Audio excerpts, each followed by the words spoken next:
Ethan did not move right away. The rain kept ticking against the hood like fingers on glass. One guest lowered her phone slightly. Another stepped closer beneath the awning. Ethan stared at me with his mouth half open, like his brain had reached somewhere before the rest of him did. Victoria turned sharply toward him. "Do not touch that vehicle." Ethan barely looked at her. His eyes stayed on my face. On my voice. I knew that look. I had seen it before in airports, elevators, grocery stores, places where people heard me before they understood why they recognized me. The guard nearest me shifted his weight. Water dripped from the brim of his cap onto the marble. "Sir," he said carefully, "I need you to hand over the key." I kept my grip loose. "Calm. I cannot do that." Victoria folded her arms. "Because it is stolen." Her confidence was growing now. The crowd had become oxygen for it. A black SUV pulled into the lane behind the Rolls-Royce and stopped hard. The valet system was backing up. Red brake lights washed across the wet pavement. Somewhere inside the hotel, a piano track floated faintly through hidden speakers. Soft jazz. Completely wrong for the moment. Ethan finally stepped forward. Slow. Careful. His burgundy valet jacket darkened under the rain. He stopped 2 feet from me. Up close, I could see the exhaustion in his eyes. The kind that comes from night shifts and bills that do not stop arriving. He swallowed once. "Sir," he said quietly, "say something again." Victoria stared at him. "Excuse me." Ethan ignored her. The guard looked annoyed now. "We need to resolve this." I looked at Ethan instead. His fingers tightened around the valet tickets. Tiny paper slips bent in his hand. "The trunk," I said softly. "There is a silver flight case inside. I need it upstairs in 15 minutes. Ethan inhaled sharply. A real reaction this time. Not confusion. Recognition. Victoria laughed under her breath. "This is unbelievable." But Ethan was no longer listening to her either. He took another step closer. Rain slid down his forehead. "Midnight Harbor," he whispered. Nobody answered. Even the guards looked confused. Ethan blinked hard, then looked at me again. Like he was trying to confirm something impossible. "You are him." A horn blared behind us. Long angry. The line of cars now stretched past the front fountain. 2 bellhops exchanged nervous looks near the luggage carts. The hotel manager had started moving toward us through the revolving doors. Fast. Ethan looked at the guards. "That is Marcus Reed." One guard frowned. "Who?" Ethan almost laughed from disbelief. "The radio host." Victoria scoffed immediately. "A radio host does not own a Rolls-Royce." Ethan shook his head. "Not just a host." His voice became unsteady. "My mom listened to him every night during chemo." The words landed differently than shouting would have. Smaller. Heavier. The rain seemed quieter after that. Ethan looked back at me. "She used to sleep with the radio on because of your voice." Victoria opened her mouth, but nothing came out at first. That tiny hesitation changed the air more than yelling ever could. I checked the dashboard clock through the windshield.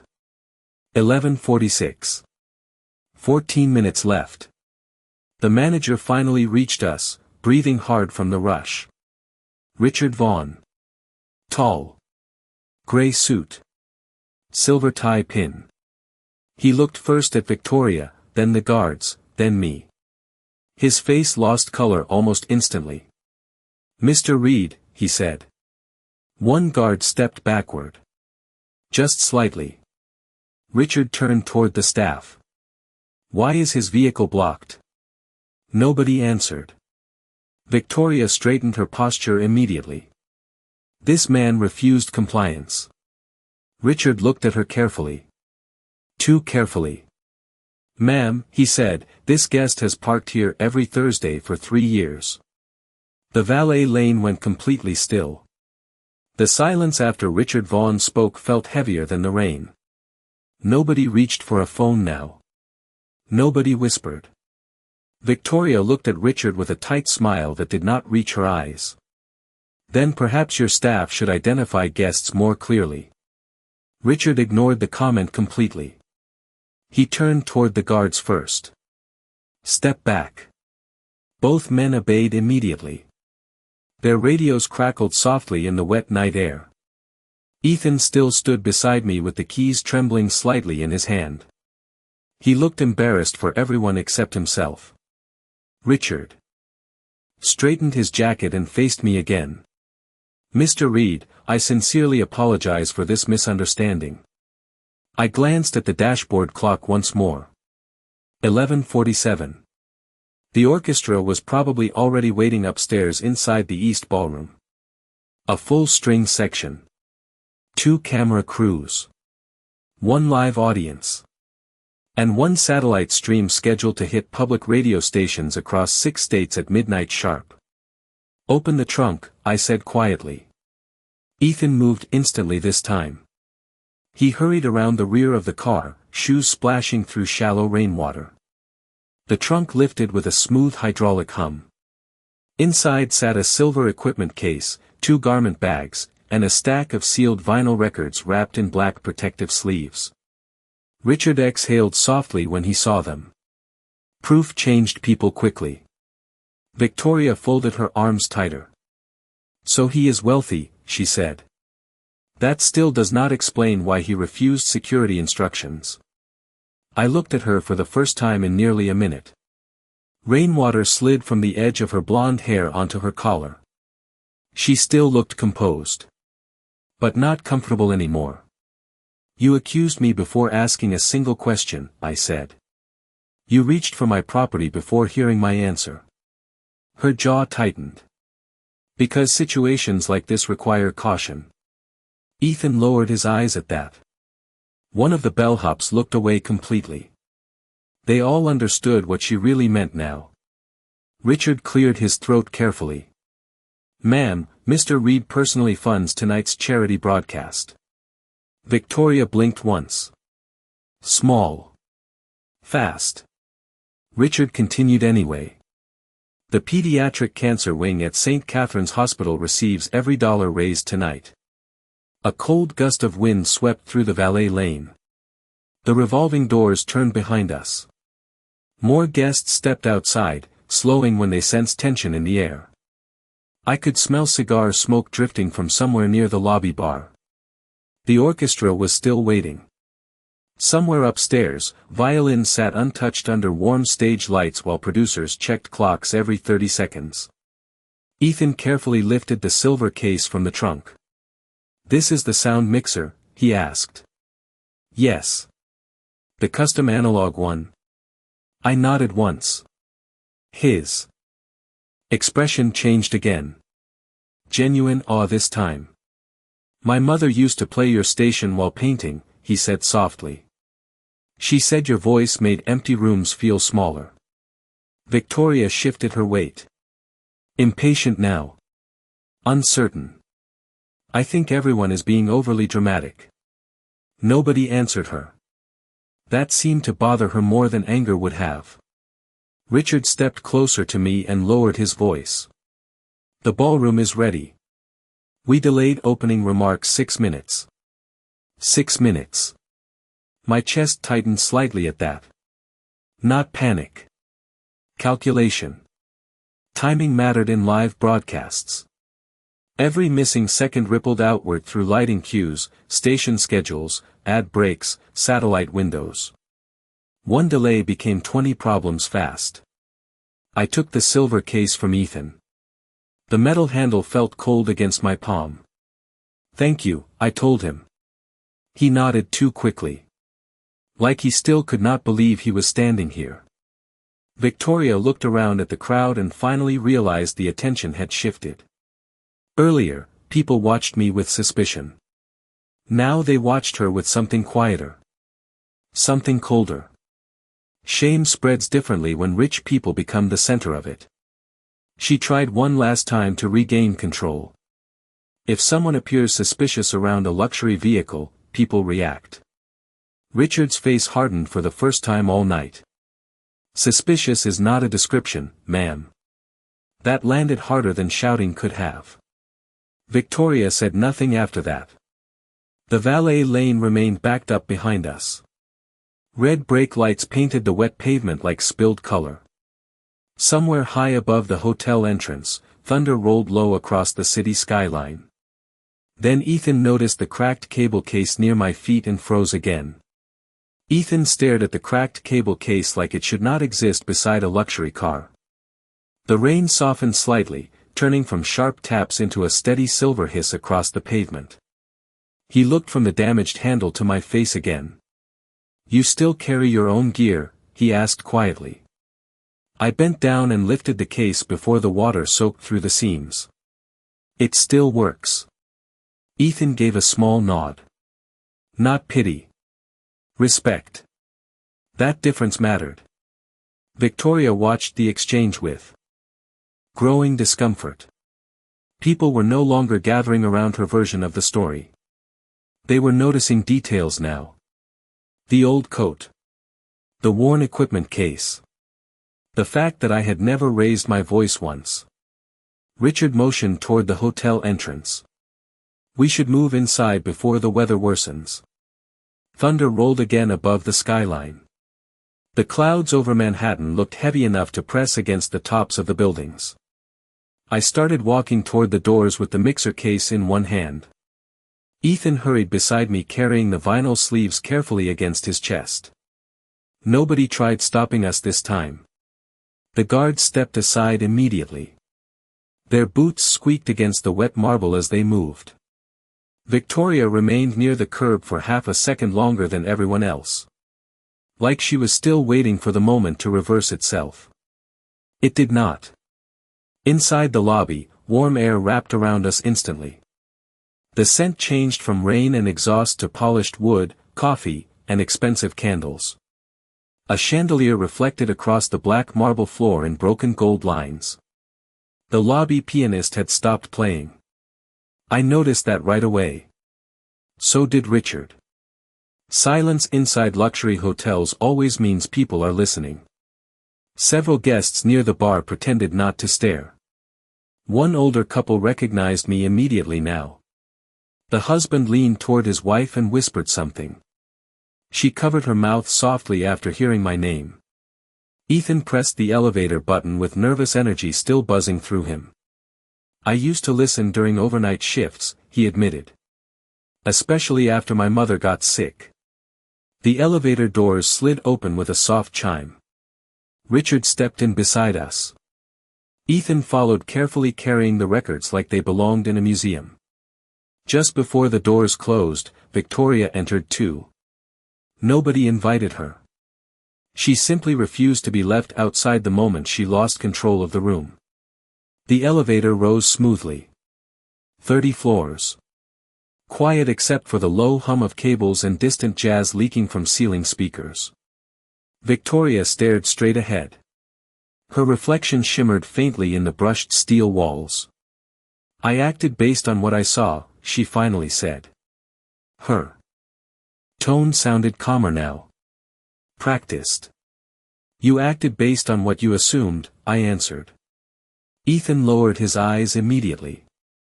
Richard adjusted his cufflinks without speaking. The elevator continued upward. 22nd floor. 23rd. Victoria crossed her arms tighter. You cannot honestly expect people not to question unusual situations. A black man beside his own car is unusual. I asked. The question stayed in the elevator like smoke. Nobody rescued her from it. Richard cleared his throat softly after several seconds. "Tonight is a sensitive event, Ms. Hale." She looked at him sharply. "I know exactly what tonight is." Richard paused before answering. "Then you also know half the donors upstairs heard what happened downstairs." That landed harder than anything else so far. Her expression changed instantly. Smaller now. Less certain. The elevator reached the 30th floor. The doors opened into a private hallway lined with dark walnut panels and soft amber lights. Music drifted faintly from the ballroom ahead. Violins tuning. Piano keys repeating scales. Crew members moved quickly behind black curtains carrying headsets and clipboards. The smell of stage dust and hot cables filled the corridor. Familiar. Real. One producer spotted me and exhaled visibly. Marcus, thank God. He checked his watch immediately. We lost 8 minutes. We can still make the satellite window, I said. Ethan carefully handed me the vinyl records. His hands shook less now. Sir, he said quietly, my mother passed last winter. I looked at him fully then. The hallway noise faded for a second. I am sorry. Ethan swallowed hard. Your show was the last thing she listened to. The orchestra doors opened suddenly behind us. Warm light spilled across the hallway floor. Then Victoria heard the audience applauding my arrival. The applause rolled through the ballroom in warm waves. Not loud at first. More like recognition spreading table by table. Ethan stopped walking completely. His eyes widened as he looked through the open doors. Nearly 400 people filled the room beyond the corridor. Donors. Doctors. Musicians. Journalists. Crystal chandeliers glowed above white linen. Tables covered in silver candlelight. At the far end of the ballroom stood a full orchestra beneath soft blue stage lights. Every empty music stand pointed toward the center microphone waiting for me. Victoria slowed beside the doorway. For the first time all night, she looked unsure where to stand. Richard leaned toward one of the producers and whispered instructions quickly. Headsets crackled around us. Crew members rushed to reset countdown clocks near the stage monitors. 7 minutes to live signal, somebody called out. Ethan looked at me carefully. You really built all this from radio? Not from radio, I answered. From people listening. The orchestra conductor spotted me and lifted one hand in relief. Several musicians smiled quietly. One cellist tapped her bow lightly against the stand in greeting. Familiar faces. Familiar rhythms. The kind built over years of midnight rehearsals and long charity drives that stretched past sunrise. Victoria remained near the entrance as guests slowly began recognizing her too. A few people exchanged glances. One woman in a navy dress leaned toward another donor and murmured something while looking directly at her. Shay moves fast in expensive rooms. Ethan noticed it too. He shifted awkwardly beside me. Sir, he said softly, I should probably get back downstairs. Stay for the opening segment, I told him. He blinked. Really? Your mother listened. That makes you family tonight. His throat tightened immediately. He nodded once without trusting his voice. Richard handed me a wireless earpiece. Satellite synchronization in 6 minutes, he said quietly.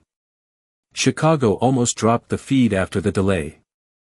I slid the earpiece into place while scanning the room. Camera operators adjusted tripods near the back curtains. Audio levels pulsed green across monitor screens. The smell of fresh coffee mixed with warm stage wiring and polished brass instruments. Every event has a heartbeat before it starts. Tonight, it sounded slightly uneven. Victoria finally stepped closer again. Mr. Reed. I turned toward her calmly. She hesitated before continuing. I did not realize who you were. The sentence floated there for a second. Empty. Incomplete. Behind us, a violinist tested one long trembling note. That was never the problem, I said. Her eyes dropped briefly. Then lifted again. You believe I am racist. Ethan looked down immediately at the floor. Richard became very interested in his clipboard. I answered carefully because the room had become quieter than she realized. I believe you saw danger before humanity. She inhaled slowly through her nose. No argument came this time. Across the ballroom, a group of pediatric nurses entered carrying small gold ribbons pinned to their uniforms. Several children followed behind them wearing tiny black tuxedos and dresses. One little girl waved at me excitedly the moment she saw me near the stage. Her bald head reflected softly beneath the chandelier light. Chemotherapy. Probably no older than 8. Ethan's expression shifted again watching the children arrive. All this money goes to St. Catherine's, he asked Richard quietly. Richard nodded. New treatment wing. Family housing too. The little girl reached me first and hugged my waist without hesitation. You are late, she whispered dramatically. I smiled despite everything. Traffic was difficult tonight. She pointed toward the stage. I practiced my piano part 3 times. Then we better not waste your rehearsal. The ballroom lights dimmed slightly. A producer raised 3 fingers from beside the camera platform. 3 minutes. Victoria watched the little girl walk beside me toward the stage stairs. Something in her face finally cracked then. Not defensiveness. Not embarrassment. Recognition. Real recognition. The kind that arrives too late to stop the damage. Ethan remained frozen near the ballroom entrance holding my cracked cable case against his chest like it suddenly meant something larger than equipment. Then one of the security guards from downstairs appeared breathless in the corridor. The security guard stopped just outside the ballroom doors, breathing harder than he wanted anyone to notice. Tiny drops of rain still clung to his shoulders from downstairs. He looked first at Richard, then at me. Sir, he said carefully, there is a problem with the west entrance. Richard's jaw tightened immediately. What kind of problem? The guard glanced toward Victoria for half a second before answering. Press showed up. A soft ripple moved through the nearby staff. Camera crews were normal upstairs tonight. Outside reporters were not. Richard rubbed his forehead once. How many? At least 6 vans now. Somebody posted footage online. Ethan shifted beside me. Already? The guard nodded. People recorded the Valet Lane incident. Victoria's face lost color again. Not dramatic. Just enough. The producer near the stage cursed quietly into his headset. We cannot have media chaos before a pediatric fundraiser. Another staff member hurried across the ballroom carrying a tablet. He handed it to Richard without a word. A video already played on the screen. I saw only 3 seconds of it before Richard lowered the display. Victoria pointing. Guards approaching. Rain reflecting police blue across the marble. My own voice calm beneath the noise. Somebody nearby whispered, "Oh God."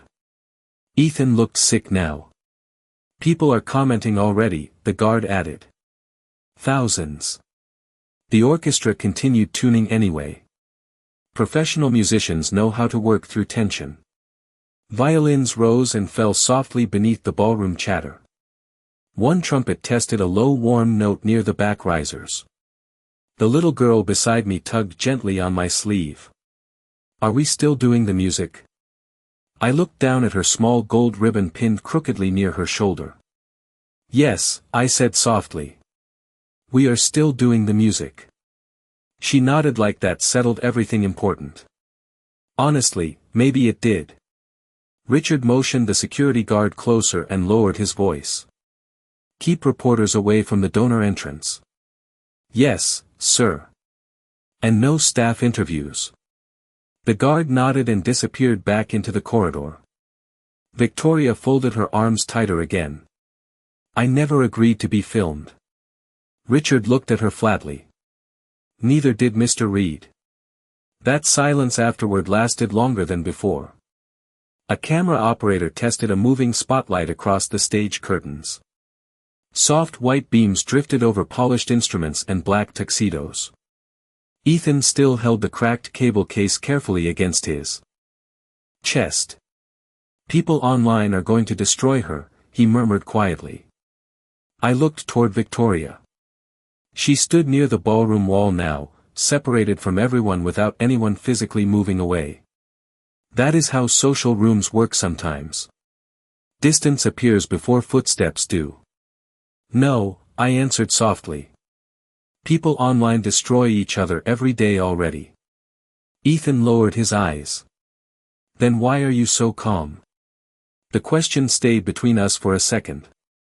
I adjusted the cuff of my damp coat slowly before answering. "Because anger is easy when strangers hand it to you." Ethan absorbed that quietly. Across the ballroom, donors continued taking seats while waiters poured water and coffee beneath chandelier light. The event coordinator gave countdown signals near the cameras. 90 seconds. A producer rushed over holding updated timing sheets. "Marcus, we cut the mayor's opening remarks." Richard looked relieved hearing that. "Good. We also delayed national affiliate synchronization by 4 minutes. Can we still hit the live orchestral transition?" "Barely." The producer wiped sweat from his forehead despite the cool ballroom air. "Pressure changes how rooms smell. Hot stage lights. Coffee. Electrical heat from sound equipment. Human nerves." I could feel all of it settling together now. Victoria suddenly stepped closer again. Not defensive this time. "Careful. Mr. Reed," she said quietly, "I should leave." Richard looked surprised by that. So did Ethan. I studied her face for a moment. Earlier, she looked powerful because the crowd stood behind her assumptions. Now she simply looked tired. Human. "That is your choice," I answered. She glanced toward the giant projector screens above the stage. Her reflection moved faintly across the black display panels. "If I stay, people will stare." "They already are," Richard said gently. Not cruel. Just honest. The ballroom lights dimmed another level. Audience conversations softened immediately. A red signal light blinked alive beside the primary broadcast camera. 10 seconds. The orchestra conductor raised his baton slowly. Ethan looked toward the stage with wide eyes. Victoria remained frozen near the back wall. Then the giant screens above the ballroom suddenly flickered to life with footage from the valet lane. The ballroom screens flashed white for half a second before the footage stabilized. A shaky phone recording filled both giant displays above the stage. "Rain. Marble." Victoria's voice cutting sharply through the night. "He is stealing the car." A wave of murmurs rolled across the ballroom instantly. Silverware stopped moving. Wine glasses paused halfway to lips. The orchestra lowered their instruments one by one. Victoria's face drained completely beside the wall. Richard swore quietly under his breath. "Kill the feed," one producer hissed into his headset. Nothing happened. The video continued playing. Somebody from the media team was already trying to disconnect the ballroom projection system near the control booth, but the delay had done its damage. The footage showed the guards approaching me. Then my own voice answered calmly through the speakers overhead. "It is my car."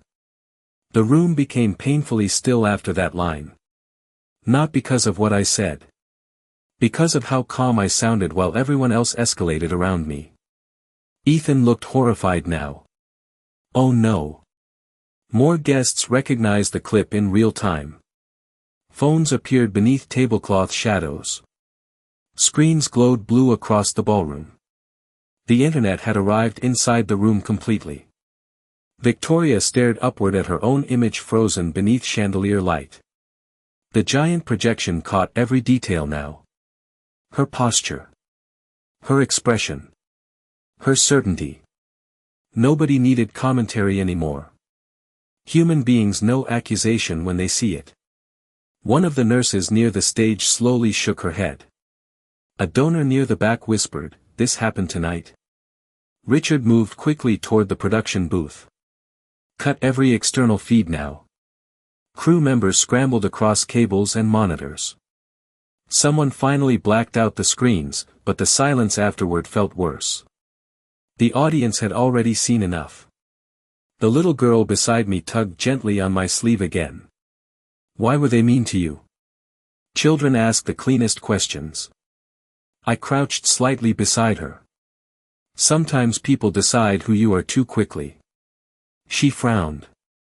"That is dumb." A few nearby musicians heard her and quietly looked away to hide small smiles. Ethan stared down at the cracked equipment case still resting against his chest. "My mother used to say your voice sounded safe," he murmured. "That video did not." I understood what he meant immediately. Safety disappears fast once public suspicion enters a room.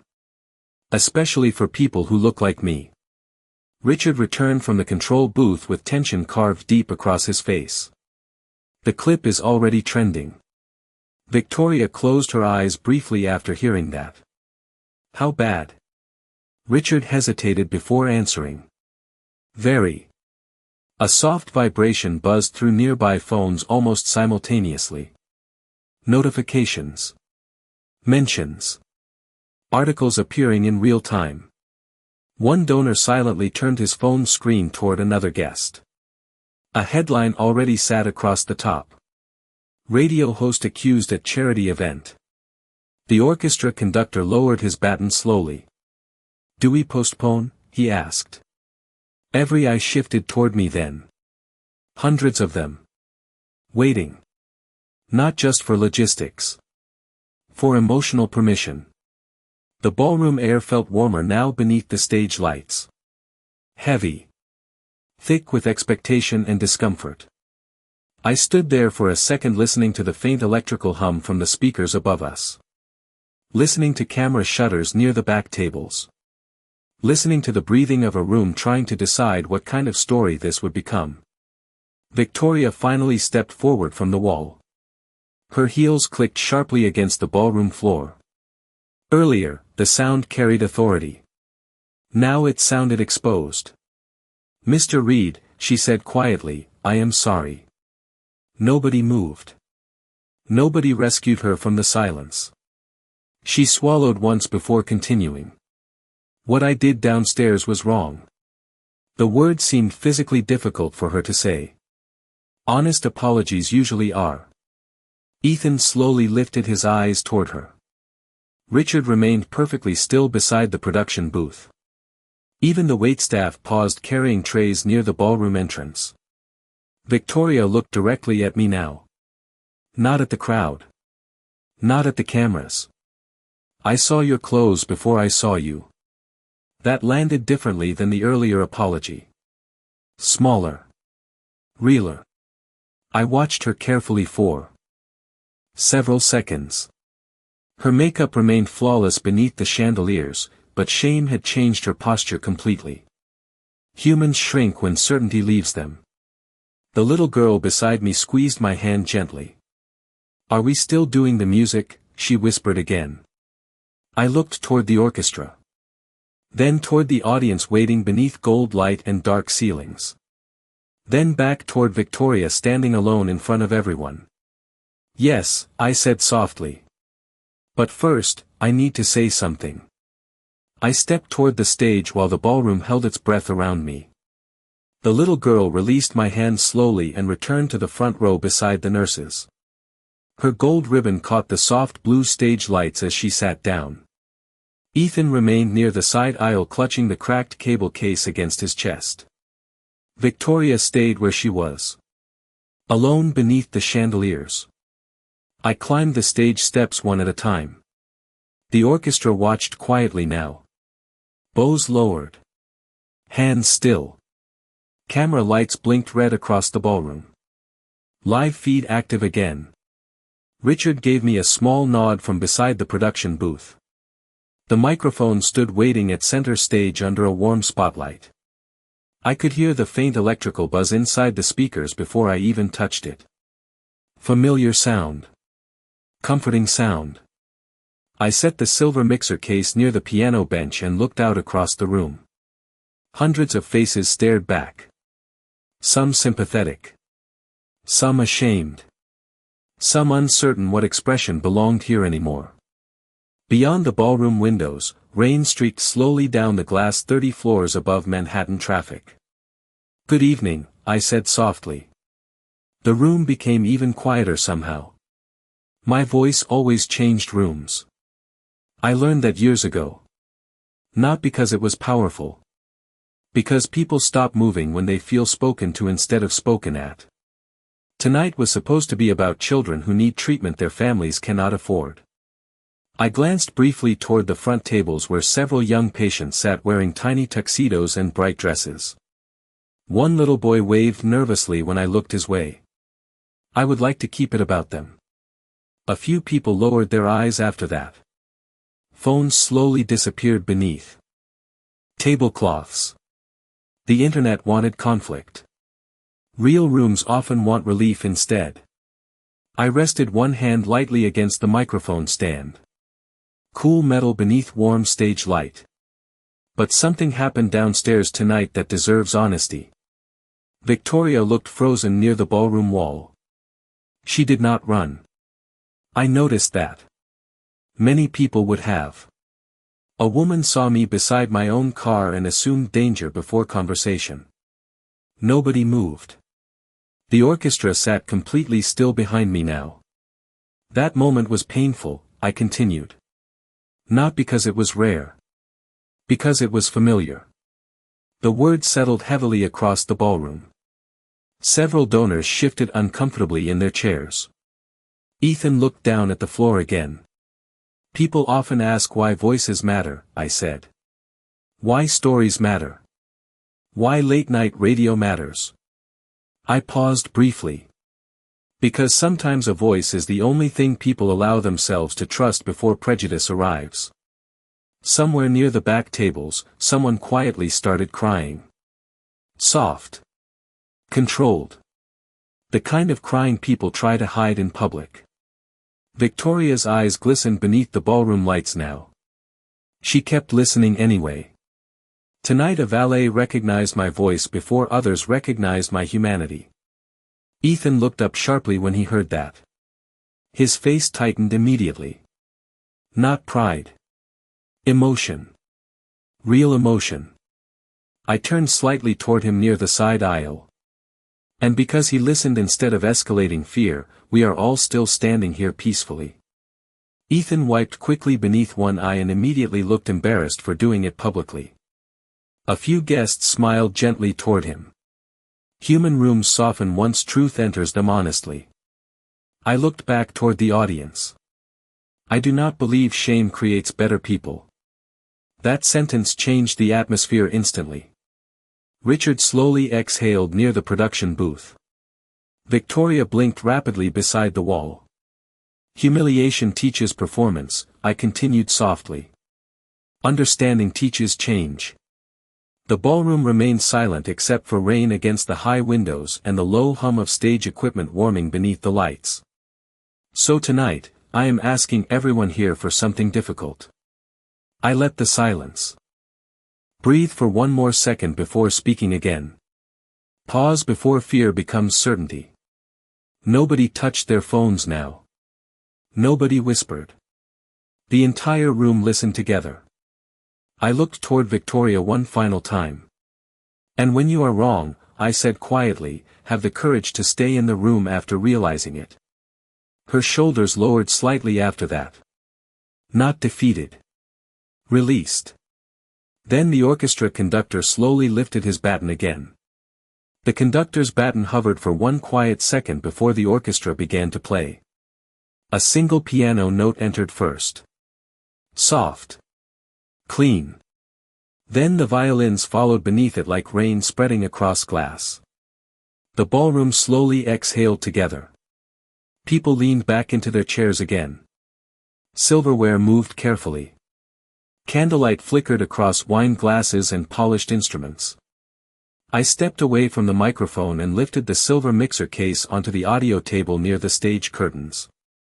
Ethan hurried over immediately. "Can I help?" he asked. "Yes." I opened the case and began connecting cables beneath the dim backstage lights. Warm electrical heat drifted upward from the equipment. Familiar smell. Grounding smell. Ethan watched every movement closely while I adjusted the analog sliders and checked signal levels through the monitor board. "You still run the broadcasts manually?" he asked quietly. "The important parts." He smiled faintly at that. "Most people automate everything now." I connected the final cable and listened through one earphone. Static. Then clean signal. Most people stop listening too carefully. Ethan absorbed that in silence. The orchestra music swelled gently through the ballroom behind us. A little girl at the piano began playing beside the strings now. Slow. Careful notes. Some imperfect.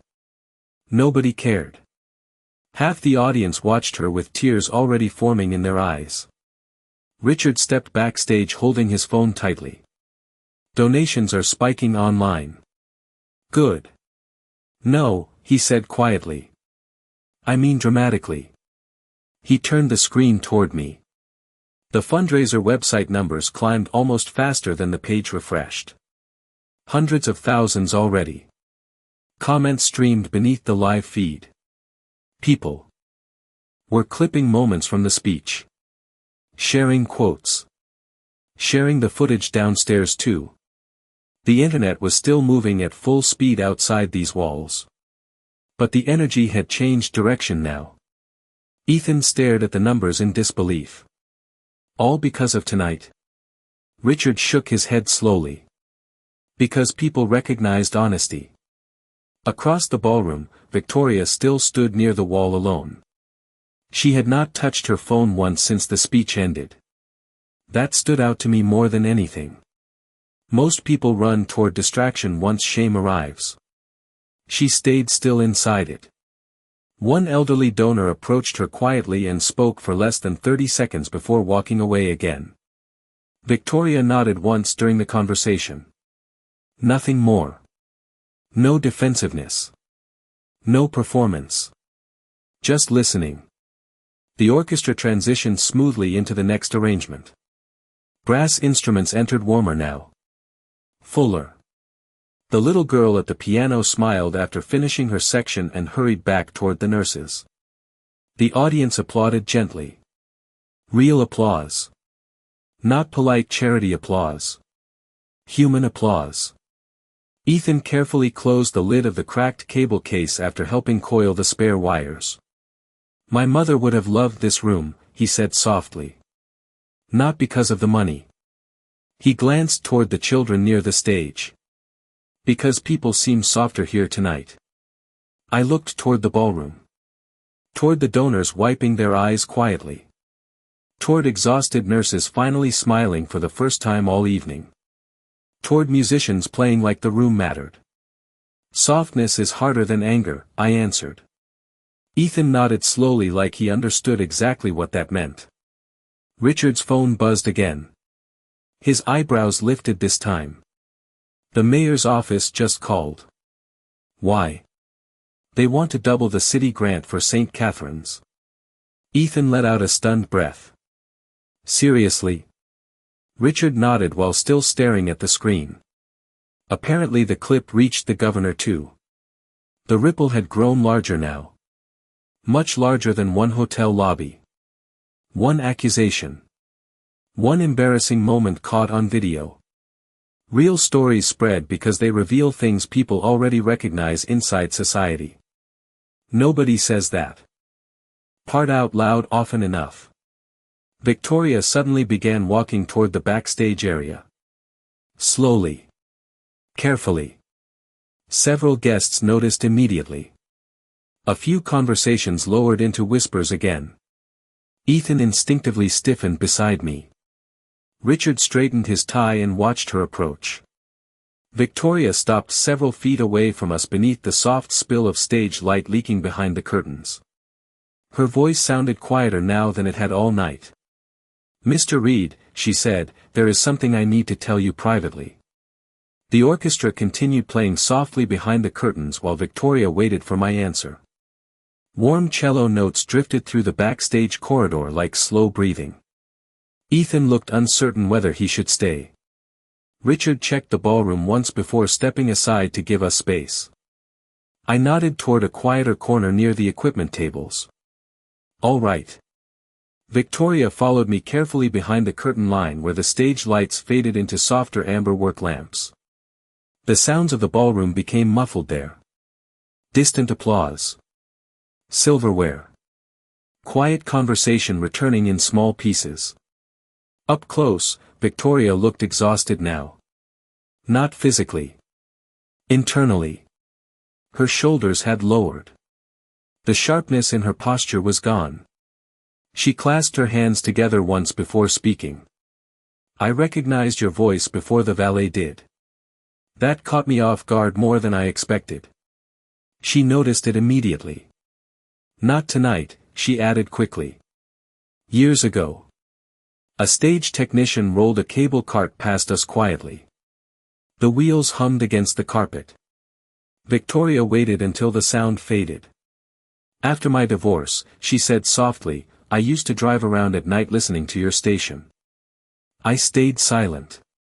Her eyes moved briefly toward the ballroom beyond the curtains. There were nights I sat in parking garages for hours because going home felt unbearable. Her voice remained steady, but barely. "Your show made the silence less frightening." Ethan stood farther away pretending not to overhear. Richard remained near the production booth, giving instructions quietly into his headset. The fundraiser continued moving around us while this conversation unfolded inside. "Its edges. Then why tonight?" I asked. Victoria closed her eyes briefly before answering. "Because fear changes shape depending on who people think belongs somewhere."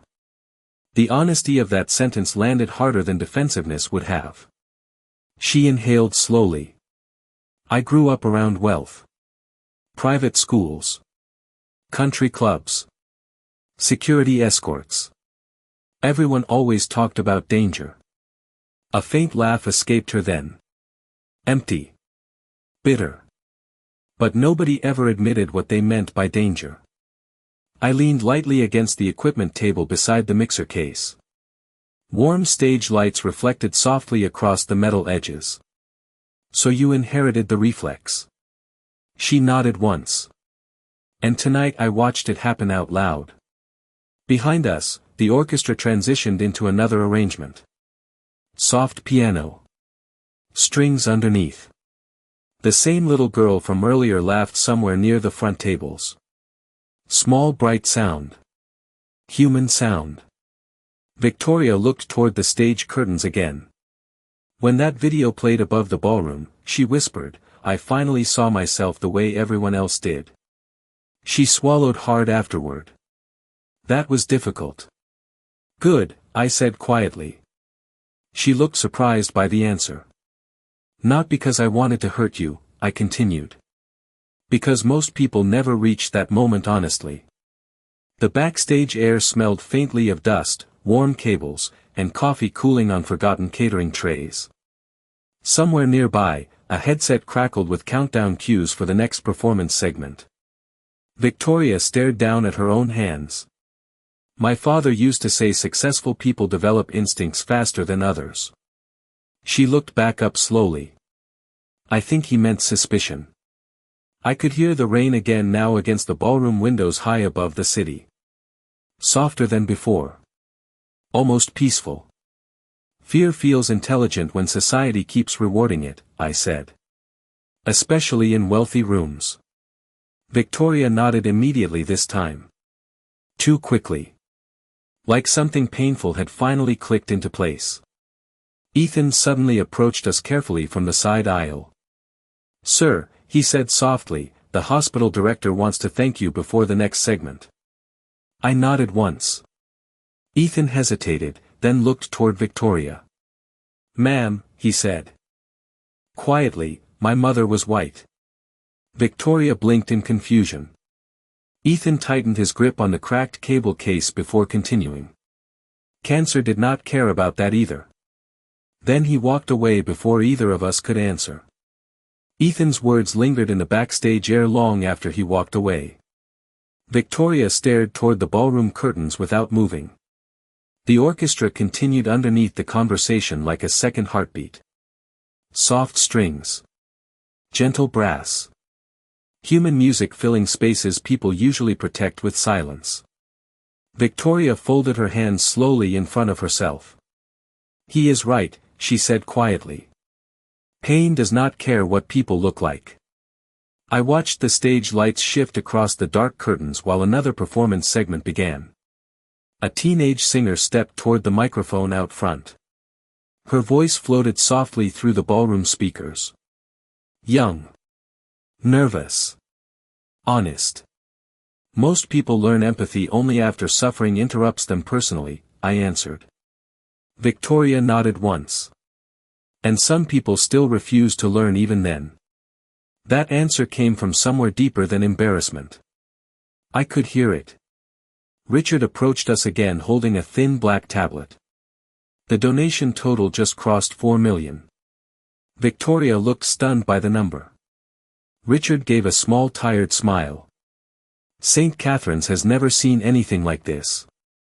Beyond the curtains, applause rolled through the ballroom after the teenage singer finished her final note. The sound carried warmth now instead of tension. Earlier, this room felt divided by suspicion. Now it felt quieter. More exposed. Like people had lowered invisible armor without fully realizing it. Richard glanced carefully between Victoria and me before speaking again. Several media outlets want statements. Victoria immediately looked uncomfortable. I do not want this turned into spectacle. It already is, Richard said gently. The question now is whether it becomes cruelty or conversation. That sentence settled heavily between us. The internet always wants punishment first. Reflection arrives much slower.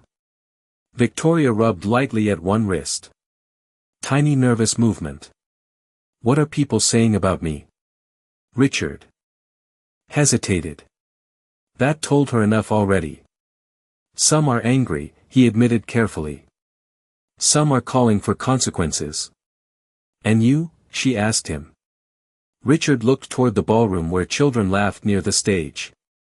I think public humiliation rarely changes hearts permanently. Victoria looked at me then. Do you agree? I listened briefly to the singer thanking the orchestra through the speakers before answering. Shame can open a door, I said softly. But people still have to choose whether they walk through it honestly. The backstage corridor fell quiet again. Stagehands moved equipment silently nearby. Coffee steamed from forgotten paper cups beside tangled audio cables. Rain continued whispering against the high ballroom windows overlooking the city. Victoria inhaled slowly. I spent years believing I was a good person because I supported the right charities and voted the right way. She laughed softly once. Bitter. Then tonight happened in 30 seconds. I leaned against the equipment table beside the mixer case. Character usually reveals itself in unscripted moments. She lowered her eyes after that. Richard's tablet buzzed again. He checked the screen quickly. The governor just pledged matching funds through midnight. Even Richard sounded overwhelmed now. Victoria looked toward the ballroom doors where the children from St. Catherine's gathered near the stage steps laughing together beneath chandelier light. So something good came from tonight after all, she whispered. Good things were already here, I answered. People just noticed them more clearly afterward. Ethan returned carrying 2 cups of coffee carefully balanced in his hands. Steam curled upward beneath the backstage lights. He handed one to Victoria first without hesitation. That surprised her visibly. Thank you, she said quietly. Ethan shrugged gently. My mother used to say kindness means continuing after disappointment. Victoria stared down at the coffee cup warming her hands. No expensive speech could have reached her the way that simple sentence did. The orchestra shifted into another arrangement beyond the curtains. Slower now. Almost tender. Ethan looked toward the ballroom entrance suddenly as one of the nurses hurried backstage searching for me. "Marcus," she called softly, "there is someone here asking for you specifically." The nurse stood near the backstage entrance catching her breath beneath the dim amber lights.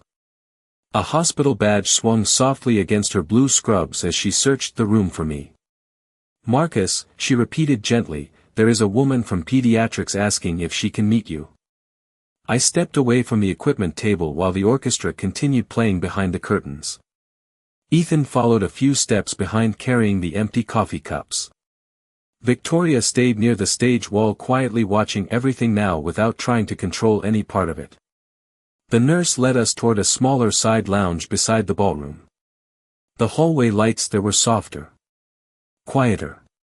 The smell changed from warm stage equipment to tea, disinfectant, and fresh flowers delivered earlier for the fundraiser. Inside the lounge sat an older black woman wrapped in a pale gray cardigan with a knitted blanket over her knees. An oxygen tube rested beneath her nose. Her hands trembled slightly around a paper program from the event. The moment she saw me, her tired face brightened. "Marcus Reed," she whispered with a smile. I recognized her immediately then. Not personally, but emotionally. She was the kind of listener every late-night host remembers forever. The ones who write letters instead of comments. "Miss Evelyn," I said softly after reading the name pinned gently to her blanket. Her eyes widened. "You remember my letters? You always signed them with Bible verses and terrible jokes." Ethan laughed quietly behind me. Miss Evelyn smiled wider at that. "I wanted the jokes to humble you." I knelt beside her chair carefully. The oxygen machine hummed softly beside the wall. "You said your treatments were improving." Her smile weakened slightly. They were for a while. The room fell quieter after that. Rain tapped faintly against the distant windows overlooking the city. Victoria remained near the doorway listening silently. Miss Evelyn looked toward the ballroom beyond the cracked lounge doors where orchestra music drifted through. Softly. "I saw the video downstairs," she said gently. "People can be cruel when fear reaches them first." I lowered my eyes briefly. "Sometimes." She studied my face carefully for several seconds. "But you stayed kind anyway." Ethan leaned against the doorway holding the paper cups loosely now. Even Richard had quietly stopped outside the lounge entrance listening without interrupting. Miss Evelyn reached slowly into the pocket of her cardigan and pulled out a folded handwritten letter worn soft at the edges. "I was going to leave this with the staff tonight," she said. "In case I did not get another chance." Her breathing sounded thinner now beneath the oxygen flow. I accepted the letter carefully. The paper felt fragile in my hands. "You once said something on your program," she whispered. "You said dignity is not proven by how people treat us. It is proven by how we treat people after disappointment." Victoria lowered her head immediately after hearing that. Miss Evelyn noticed her standing there quietly. "Young lady," she said softly, "come closer." Victoria hesitated before stepping into the lounge fully. The older woman smiled kindly up at her. No anger. No accusation. Somehow that made the moment heavier. "You look like someone carrying too much shame tonight," Miss Evelyn said gently. Victoria's eyes filled instantly. "I hurt someone publicly. Then apologize privately too," Miss Evelyn answered. Public moments change crowds. Quiet moments change people. Nobody spoke after that for several seconds. The orchestra music drifted softly through the hallway while the oxygen machine continued its steady hum beside the wall. Victoria finally knelt beside Miss Evelyn's chair. "I am truly sorry," she whispered. "Not to me this time. To herself too." Miss Evelyn reached out slowly and squeezed her hand. Small gesture. Trembling fingers. Enormous weight. Ethan quietly wiped beneath his eyes again near the doorway. Then Miss Evelyn looked back toward me with a tired smile. "Marcus," she said softly, "read the last paragraph after midnight." Midnight arrived quietly over Manhattan. The fundraiser ballroom had softened into something calmer now. The orchestra played. Slower arrangements beneath dim chandeliers while guests spoke in lower voices than before. Rain still traced silver lines down the tall windows overlooking the city streets below. I stood alone for a moment near the stage after the final performance ended. The silver mixer case rested beside the piano bench. The cracked cable case leaned against my chair exactly where Ethan had placed it earlier. Familiar objects. Honest objects.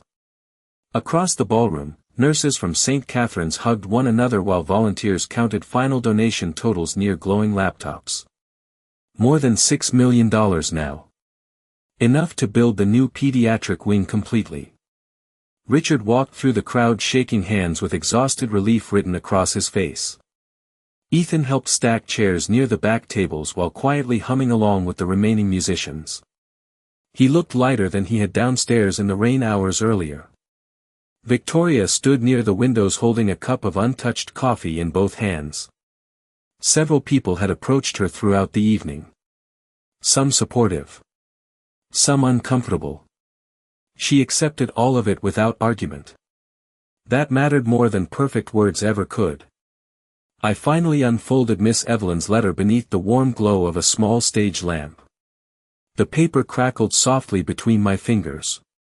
Most of the letter contained familiar things. Gratitude. Memories from late-night broadcasts. Stories about hospital treatments and fear and loneliness. Her handwriting slanted gently across the page like she had written slowly to save energy.